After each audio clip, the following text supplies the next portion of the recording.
Amerika Serikat dan Israel bekerja sama melawan Iran tahun ini. Tetapi akhir perang yang tidak jelas dan pertimbangan politik di Washington telah membawa hubungan ini ke arah yang berbahaya. Bagaimana situasi terkini dan masa depan hubungan strategis Amerika Serikat-Israel? Dan bagaimana hal itu akan memengaruhi kawasan Timur Tengah secara lebih luas? Kita akan mendengar pandangan dari pihak Amerika.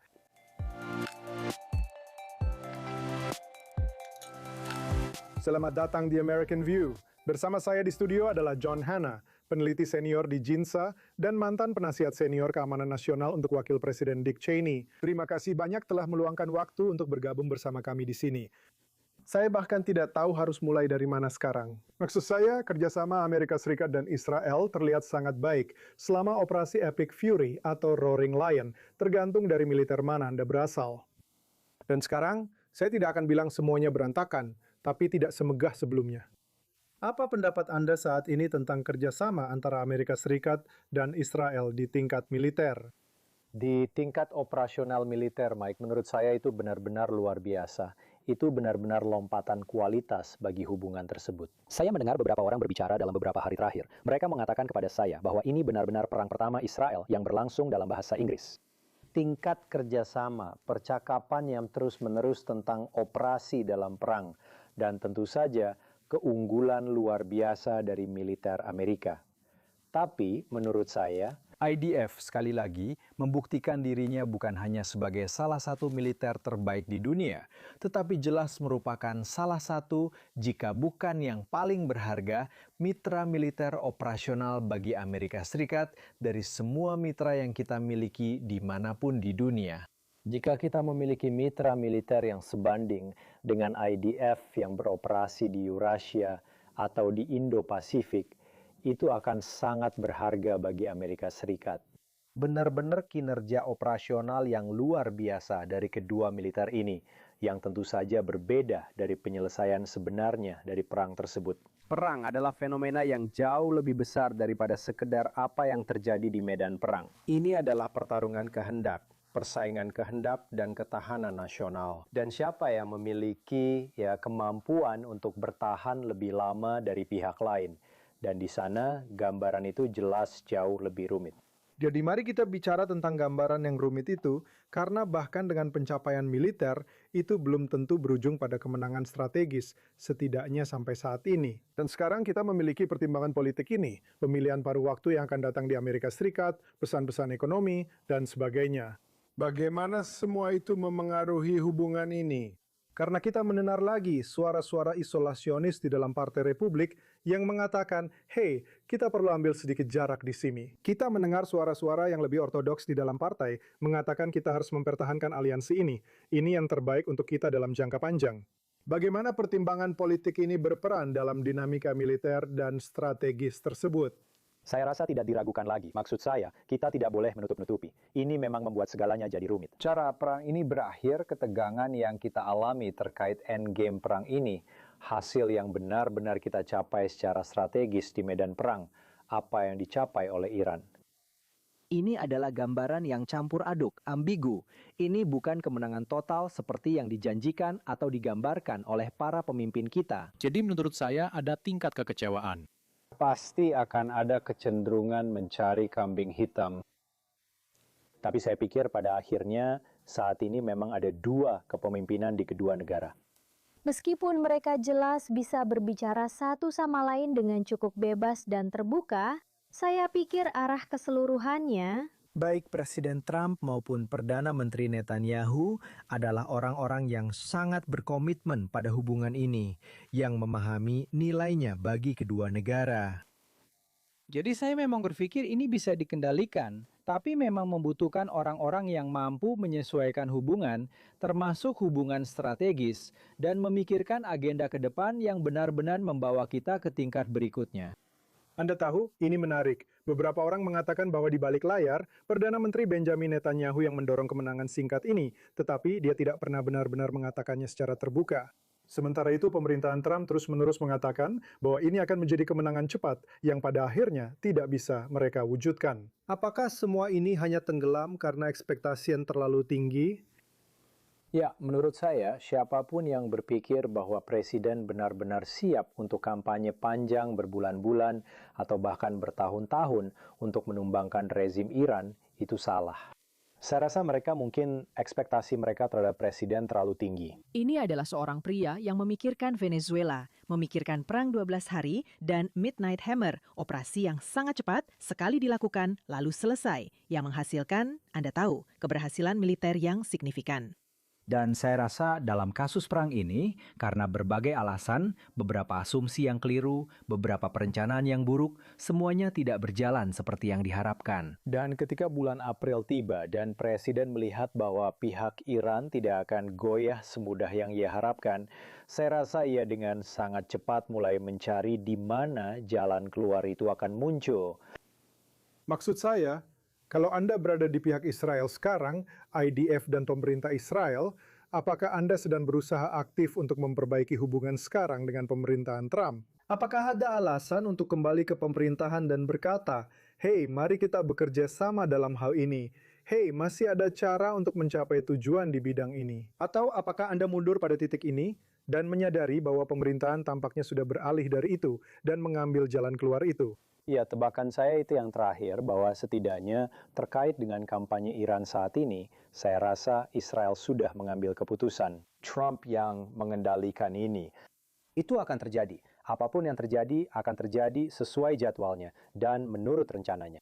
Dia jelas ingin membuka Selat Hormuz, melepaskan sebagian tekanan ekonomi yang dia alami. Jelas juga memperhatikan pemilu paruh waktu kita di bulan November, berusaha melewati pemilu itu dan kemudian melihat apa yang terjadi. Saya pikir Lebanon jelas merupakan persoalan yang lebih rumit dan sulit bagi Israel. Dan di sini ada sedikit ketidakpastian mengingat kompleksitas di dalam kalangan keamanan nasional kita sendiri, terutama antara wakil presiden dan apa yang dia lakukan secara langsung dengan pihak Iran yang berdampak pada situasi di Lebanon. Dan kemudian tentu saja Marco Rubio yang baru saja pada akhir Juni lalu merundingkan apa yang bisa menjadi terobosan bersejarah antara pemerintah Lebanon yang berdaulat dan Israel. Dalam langkah ke depan, ini tampak sangat berbeda dari nota kesepahaman yang dinegosiasikan oleh J.D. Vance. Jadi menurut saya Israel harus tetap tegas dan mereka mendapat dorongan dari kesepakatan dengan Lebanon ini sehingga mereka berada dalam posisi yang lebih kuat untuk ke depannya. Saya ingin berbicara dengan Anda tentang nota kesepahaman itu. Saya tahu tidak semua yang dikeluarkan oleh Jinsa pasti mewakili pandangan semua orang. Tapi ada sebuah grafik yang dikeluarkan oleh organisasi itu, saya tidak tahu, beberapa minggu yang lalu. Secara halus tapi tegas mengkritik syarat dan parameter dari nota kesepahaman yang telah ditandatangani. Maksud saya, apakah ini kesepakatan yang merugikan? Menurut saya, ini adalah kesepakatan yang buruk, tapi tidak mengejutkan mengingat bagaimana perang itu akhirnya berjalan dan apa yang pada dasarnya bisa dilakukan oleh Iran. Itu menghadirkan dua masalah militer kepada kita yang menurut saya Presiden tidak memiliki opsi militer langsung yang optimal. Yang pertama jelas adalah betapa mudahnya Iran mampu menutup Selat Hormuz, dan yang lainnya adalah kemampuannya untuk menempatkan mitra teluk kami di dunia Arab pada tingkat risiko eksistensial tertentu. Mitra teluk kami di dunia Arab yang sangat penting, jelas, bagi berfungsinya pasar energi internasional. Jadi, dan saya rasa Senkom tidak memiliki solusi yang menurut Presiden memiliki tingkat risiko dan biaya yang dapat diterima. Dan setelah itu terjadi, saya percaya Amerika Serikat seperti sudah skakmat. Presiden itu hampir tak terelakkan. Dia menghabiskan 2 bulan mencoba mencapai MOU. Tapi pada titik itu hampir tak terelakkan, dia sedang mencari jalan keluar, mencari cara untuk keluar dari situasi ini. Dan itu hanya menghasilkan sebuah MOU yang pada akhirnya menurut saya secara jelas dalam dokumen itu sesuai syarat Iran, bukan syarat Amerika. Saya rasa tidak ada cara untuk menyangkal itu. Tapi itu tidak berarti posisi kita benar-benar tanpa harapan dan hilang. Semoga kita bisa meningkatkan lagi pengaruh yang sudah kita korbankan ke depannya. Tapi saat ini kita sedang berada dalam posisi yang sulit. Kedepannya, Anda tadi membahas soal isu Lebanon. Itu tampaknya menjadi sesuatu yang semua orang, bukan semua orang, tapi pihak-pihak yang penting saat ini sepakat, yaitu Ayrekas dan Israel. Dan Lebanon ikut sejauh yang mereka bisa, sambil tetap mengakomodasi basis pendukung domestik mereka. Apakah keberhasilan di bidang itu, jika benar-benar menjadi pencapaian yang sukses, bisa mengubah arah di front Iran? Tentu, saya rasa begitu. Maksud saya karena jelas sekarang Iran sudah menunjukkan betapa pentingnya teater Lebanon bagi mereka. Mereka tampaknya siap untuk mempertahankan perang dan kembali berperang demi Lebanon, yang merupakan sebuah perkembangan yang luar biasa. Ini menunjukkan betapa kuatnya posisi mereka menurut mereka. Jika memang kita bisa benar-benar mendorong kesepakatan ini maju, untuk mendukung pemerintah Lebanon yang berdaulat dan khususnya Angkatan Bersenjata Lebanon. Untuk benar-benar memanfaatkan kesempatan ini dan menunjukkan ketegasan dan memulihkan sebagian kendali atas wilayah nasional Lebanon dan benar-benar meminggirkan Hizbullah dan melalui Hizbullah penetrasi Iran di Lebanon dan mencapai semacam kesepakatan baru, bahkan perjanjian damai antara Israel dan Lebanon. Saya pikir itu akan benar-benar bersejarah dan memengaruhi Timur Tengah secara lebih luas dengan cara-cara yang saat ini hanya bisa kita bayangkan. Mari kita bicarakan tentang Timur Tengah yang lebih luas karena tampaknya berubah setiap hari. Aliansi-aliansi semakin kuat di satu sisi, namun juga mulai rapuh di sisi lain. Ada dukungan yang diharapkan. Itu tidak terwujud di kedua belah pihak. Abraham Accords telah membentuk ulang Timur Tengah. Apakah ini yang sedang kita lihat sekarang, pembentukan ulang lagi, tapi dengan cara yang buruk? Ya, saya rasa bisa saja. Saya pikir jelas akan ada tren di sini. Dan khususnya di Teluk, tapi juga di dunia Arab yang lebih luas, orang-orang mulai mempertanyakan tentang keandalan Amerika Serikat, tentang investasi yang telah mereka tanamkan pada Amerika Serikat sebagai mitra keamanan utama mereka. jelas penempatan pangkalan yang dimiliki Amerika Serikat di seluruh kawasan, apakah itu merugikan atau menguntungkan negara-negara Arab? Dan saya rasa saat ini mereka akan mengatakan hal-hal ini. Alih-alih menangkal Iran dan melindungi kami, justru membuat kami menjadi target bagi Iran. Jadi saya rasa banyak pihak sedang berpikir ulang. Dan sekali lagi, tak diragukan lagi, ini tidak bisa dipermanis. Kita sedang beroperasi dari posisi yang sulit sekarang untuk membangun kembali tingkat kepercayaan dan visi strategis yang nyata bagi mitra-mitra Teluk kita. Itu termasuk Israel. Dan bagaimana kita menghidupkan kembali seluruh upaya itu untuk integrasi regional dan Abraham Accords, serta perdamaian antara Israel dan Arab Saudi? Ini adalah perjuangan panjang dan berat dari sini, mengingat bagaimana perang ini berakhir dan bagaimana jalannya perang bagi orang-orang Arab Teluk ini. Tapi menurut saya, itu satu-satunya langkah logis bagi Amerika Serikat. Dan saya pikir Presiden sangat menghargai warisan yang dimilikinya dalam Abraham Accords. Dia tidak ingin kehilangan itu. Bahkan, dia ingin membangunnya lebih jauh. Dan saya pikir dia melihat Arab Saudi sebagai kunci utama dari upaya tersebut. Jadi saya berharap Presiden akan benar-benar berusaha lebih keras dan menemukan jalan ke depan di sini yang bisa meyakinkan baik negara-negara Arab maupun Israel bahwa ini masih sangat sesuai dengan kepentingan bersama kita semua. Ada begitu banyak pembicaraan, terutama sekarang, tentang berapa biaya yang harus dikeluarkan Amerika Serikat untuk Israel, tapi sangat sedikit pembicaraan tentang apa sebenarnya manfaat yang diberikan Israel. Argumen apa yang bisa disampaikan di sini, terutama dengan semua diskusi di Kongres tentang pendanaan? Kita sedang membahas nota kesepahaman pertahanan lainnya di Kongres.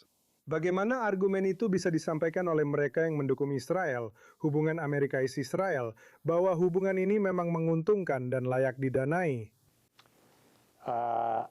Menurut saya itu bukan argumen yang sulit. Jadi, kenapa itu terasa begitu sulit? Karena menurut saya jelas ada banyak kelompok yang tidak menyukainya dan sedang melawannya. Tapi menurut saya, setidaknya dari sisi operasional murni, jika Anda melihat apa yang terjadi, cukup lihat perang ini. Lupakan dulu bagaimana akhirnya dan betapa kecewanya sebagian orang. Tapi tidak mungkin membayangkan di tempat lain di dunia di mana Amerika Serikat memiliki mitra dengan tingkat kemampuan seperti ini. Bukan hanya di bidang militer, di bidang intelijen, jelas juga di bidang teknologi tinggi. Sebagai ekonomi berbasis inovasi, salah satu ekonomi paling dinamis di dunia yang bersedia dan mampu memproyeksikan kekuatan di suatu kawasan dunia. Sangat penting bagi Amerika Serikat mampu menembus rezim Iran, menembus kepemimpinan Iran, menembus program nuklir Iran. Untuk memberikan begitu banyak intelijen dan kewaspadaan terhadap ancaman bagi Amerika Serikat, menyelamatkan nyawa warga Amerika. Tidak ada mitra lain di dunia, mungkin dulu adalah Inggris Raya, itu sudah tidak terjadi lagi. Inggris telah sangat kurang berinvestasi dalam komponen militernya, sehingga mereka tidak bisa lagi memproyeksikan kekuatan. Israel sedang beroperasi melawan musuh terburuk kita di Timur Tengah.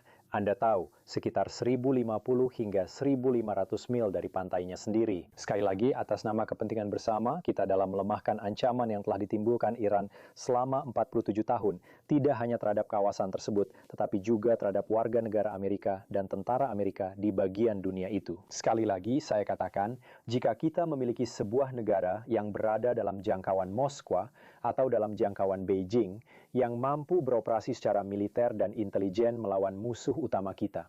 Di wilayah-wilayah tersebut, seperti cara Israel mampu beroperasi melawan Iran selama beberapa tahun terakhir, Amerika Serikat akan sangat unggul secara strategis sebagai kekuatan global utama yang beroperasi dalam sistem internasional. Jadi kita tidak ingin memiliki lebih sedikit sekutu seperti Israel. Kita justru ingin lebih banyak sekutu seperti Israel. Dan kita tidak ingin mengancam satu-satunya hubungan yang kita miliki yang menyatukan semua faktor operasional, militer, dan strategis dalam satu paket. Jadi saya akan bertanya kepada Anda, karena saat ini beberapa anggota Kongres sedang mengajukan argumen ini, termasuk omong-omong Perdana Menteri Benjamin Netanyahu yang telah menyatakan dukungannya terhadap hal ini. Ada rencana yang diusulkan oleh Marlin Stutzman, seorang anggota Kongres, tetapi yang lain juga telah menyampaikan pendapat serupa. Hapus bantuan langsung yang menjadi topik banyak diskusi. Singkirkan itu dari perhitungan. Jangan biarkan itu digunakan sebagai alat untuk menekan.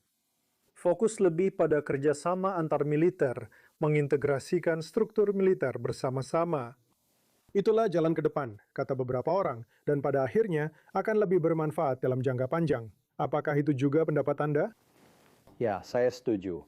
Mengenai bantuan keuangan di sisi militer, sekali lagi, menurut saya dengan 3 miliar dolar per tahun dari anggaran pertahanan Amerika Serikat yang mencapai 1 triliun dolar, nilai yang kita dapatkan dari Israel dalam berbagai hal, termasuk kemampuannya untuk beroperasi melawan musuh bersama kita di kawasan, sangatlah berharga. Tapi saya paham, ini jelas kontroversial di Amerika Serikat, di mana defisit anggaran kita semakin membengkak, dan setiap dolar sangat berarti. Dan tentu saja Israel sekarang memiliki ekonomi yang berbeda. Ini bukan lagi Israel seperti 40 tahun lalu, ketika hubungan strategis ini benar-benar mulai terjalin.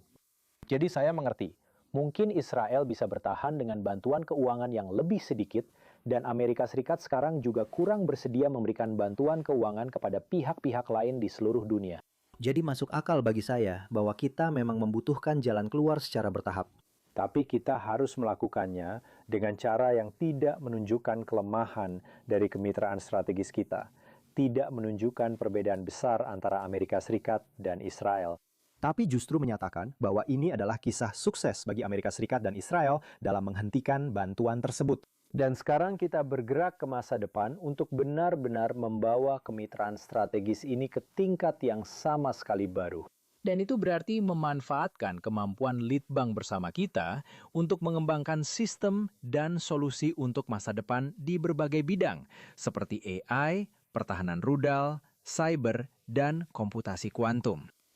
Itu berarti, saya rasa itu berarti, seperti yang kita lihat dalam perang terakhir ini, Amerika beroperasi secara militer, secara operasional, jauh lebih banyak dari Israel, dari pangkalan udaranya di Ofde, yang telah menjadi prioritas sangat penting bagi Jinsa. Jika Anda melihat apa yang terjadi dalam perang terakhir, pangkalan-pangkalan Amerika yang dekat dengan Iran, kita bahkan tidak bisa menggunakan sebagian besar dari mereka, dan mereka mengalami kerusakan yang sangat besar. Jadi, gagasan memiliki kedalaman strategis yang jauh dari Iran di dalam Israel, menurut saya itu sangat berhasil selama perang ini.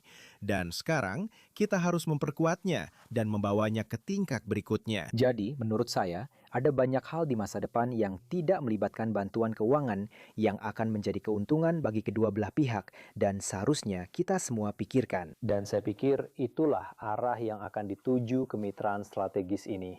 Bandara Ben Gurion bahkan sedang digunakan sebagai pangkalan udara. Benar, tepat sekali. Tapi saya harap itu tidak akan terus seperti itu.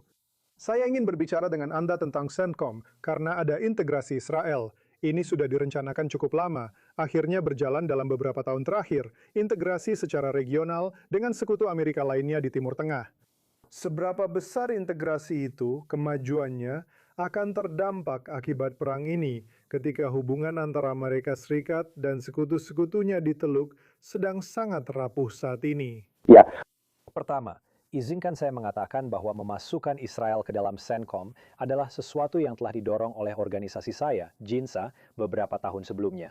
Hal yang menarik adalah sangat sulit menemukan orang di IDF yang bersedia mengambil sikap dan mengatakan bahwa itu adalah ide yang bagus. Pindahkan kami dari wilayah tanggung jawab Komando Eropa dan masukkan kami ke CENTCOM. Mereka bilang itu hanya politik birokrasi Amerika. Kami tidak ingin terlibat atau ikut campur dalam hal itu. Namun sekarang, setelah itu terjadi di bawah kepemimpinan Presiden Trump dan Israel telah berada di CENTCOM sejak 2021, saya rasa semua orang di kedua belah pihak mengatakan itu adalah perubahan besar. Apa yang kami lakukan secara militer, operasional selama beberapa bulan terakhir, saya rasa tidak akan terjadi jika Israel tidak berada di dalam CENTCOM. Saya rasa pertahanan Israel selama periode sebelumnya ketika rudal dan drone Iran ditembakkan ke Israel tidak akan terjadi. Jumlahnya ratusan, bahkan mungkin ribuan, dan negara-negara Arab benar-benar ikut membela Israel, kecuali mereka semua telah diintegrasikan dan berlatih beberapa manuver pertahanan rudal ini di CENTCOM dan di bawah komando CENTCOM. Setelah konflik ini, ya saya pikir akan ada beberapa pekerjaan yang harus kita lakukan bersama untuk terus mendorong kemajuan itu. Tapi saya pikir pada akhirnya jika Anda melihat ini sebagai negara teluk, Anda akan melihat kemampuan luar biasa dari apa yang bisa dilakukan oleh orang Israel, apa yang bisa dilakukan oleh orang Amerika. Dan Anda berkata pada diri sendiri, saya tidak butuh lebih sedikit perlengkapan seperti itu. Saya justru butuh lebih banyak perlengkapan seperti itu. Dan saya perlu bisa memanfaatkan apa yang ditawarkan Israel, terutama secara operasional di medan perang. Dan kemudian jika Anda melihat pertahanan rudal, apakah itu akan menjadi kurang penting bagi mereka? Itu akan menjadi lebih penting, terutama dalam hal melawan drone, karena mereka baru saja dihantam oleh drone-drone itu. Mereka berhasil dengan sangat baik dalam pertahanan mereka terhadap rudal balistik berkat sistem Amerika, dan untuk Uni Emirat Arab berkat beberapa sistem dari Israel. Tapi saya rasa mereka akan menginginkan lebih banyak dari itu. Integrasi, masuk akal, meningkatkan integrasi itu, kemampuan kita untuk menutup celah dan kerentanan dengan kedalaman strategis seluruh kawasan, daripada setiap negara beroperasi sendiri-sendiri. Saya masih berpikir bahwa disitulah solusi untuk sejumlah besar masalah militer akan datang bagi negara-negara Arab ini. Jadi saya memang berpikir bahwa setelah situasi mereda dan dengan insentif yang tepat dari Amerika Serikat dan dari Israel, saya pikir begitu. Kerjasama operasional militer semacam itu, apakah itu terjadi secara terbuka atau di bawah meja melalui CENTCOM? Jalur koordinasi itu masih memiliki peluang besar untuk berkembang di masa depan. Ketika situasi mulai mereda, insya Allah akan terjadi dalam waktu dekat. Maksud saya, selalu ada penilaian ulang terhadap situasi tersebut. Hubungan Amerika Serikat dan Israel telah menjadi hubungan yang luar biasa selama cukup lama, dan Amerika Serikat jelas memiliki sekutu penting lainnya. Apakah Amerika Serikat, apakah Israel pada akhirnya, karena ini bukan lagi Partai Republik Dick Cheney yang dulu Anda kenal, apakah hubungan Amerika Serikat dan Israel pada akhirnya hanya akan menjadi atau sedang menuju sekedar hubungan kuat lainnya bagi Amerika Serikat di luar negeri? Bukan berarti ada hal buruk, bukan hubungan yang bermusuhan, tapi hanya seperti Qatar, Arab Saudi, atau Turki lainnya. Apakah kesanalah kita sedang menuju saat ini? Saya pikir ada risiko itu jelas terjadi. Itu memang sifat dari arah politik di Amerika Serikat saat ini. Apa yang terjadi di Israel membuat lebih sulit untuk mempertahankan pemahaman historis bahwa hubungan ini dibangun bukan hanya atas nilai-nilai, tetapi juga atas kepentingan strategis yang mendalam yang kita bagi, kepedulian Amerika yang mendalam terhadap kesejahteraan dan nasib Israel, serta bangsa Yahudi. Apakah itu berubah seiring waktu? Saya pikir ada risikonya, terutama jika kedua pemerintah tidak menjalankan tugas mereka dalam memimpin rakyatnya. Untuk memahami betapa unik, penting, dan istimewanya hubungan ini, serta seberapa besar kita berdua masih bisa mendapatkan manfaat di masa depan dari hubungan ini. Kita masih termasuk di antara ekonomi paling dinamis di dunia. Ketika Anda melihat teknologi tinggi yang akan mendominasi abad ke-21, itu adalah Israel dan Amerika Serikat. Mungkin beberapa negara lain, beberapa di antaranya adalah musuh terburuk kita. Jadi saya pikir masih ada peluang bagi hubungan ini untuk tumbuh, untuk mempertahankan karakter khusus dari masyarakat kita yang benar-benar bekerja sama, dan tentunya militer serta komunitas strategis kita juga bekerja sama. Bahwa masih ada kapasitas yang sangat besar untuk pertumbuhan dan ambisi dalam hubungan ini. Namun, ini akan membutuhkan kerja keras yang berkelanjutan, tidak hanya dari pemerintah kita, tetapi juga dari orang-orang yang benar-benar memahami manfaat dari hubungan ini di kedua belah pihak. Jadi, saya tetap optimis. Mungkin ini adalah bagian dari Anda tahu, ketika Anda berada di pemerintahan, jika Anda tidak optimis, lalu untuk apa Anda terlibat, kecuali untuk mencoba membuat hal-hal baik terjadi bagi negara Anda. Dan saya yakin bahwa kemitraan dengan Israel sangat berharga bagi Amerika Serikat. Jelas, ada isu dan masalah yang harus kita tangani bersama, tapi sekali lagi, saya tetap optimis tentang hal itu. John Hanna, mantan penasihat keamanan nasional untuk Wakil Presiden Dick Cheney, peneliti senior di JINSA, terima kasih banyak telah meluangkan waktu untuk bergabung bersama kami hari ini. Luar biasa, senang bisa bersama Anda, Mike. Terima kasih. Anda telah menyaksikan American View. Sampai jumpa lagi minggu depan.